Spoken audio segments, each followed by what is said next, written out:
let's go ahead and write await over here. And let's call future.delayed with a duration of 1 second. Of course, remember to put a comma. Then create a nameless function that is going to be just round brackets. Finally, open the curly brackets, and in these curly brackets, add 2 to the value of a.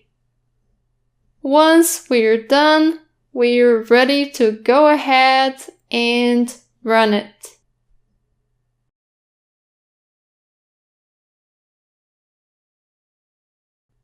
Alright, we could observe that the console went blank for 2 seconds and then it gave us the result of 4.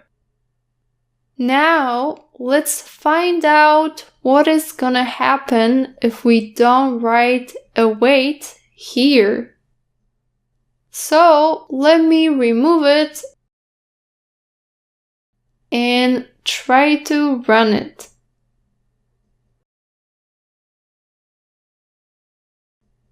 We can see the value 2 come up on the console. And this means that we are not waiting for the statement to be executed, so it moves on to the print line directly after passing from the await add. That's exactly the reason why the number 2 wasn't added up from the nameless function this time. Let me explain something more. First, let me add await here once again and run it.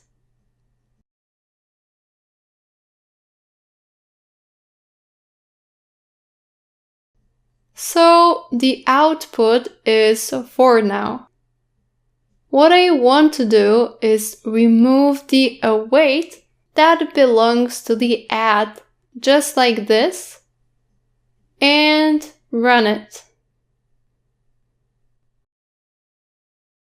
As you can see, the console waited for 1 second, and we got the result, which is the number 4.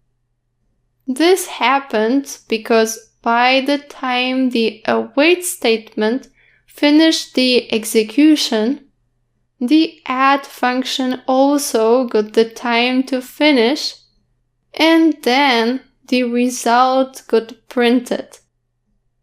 But if the time taken by the add function had been more than the future.delayed, for example, if it had been 2 seconds instead of 1, then the add function wouldn't be able to finish its task by the time the console reached the print statement.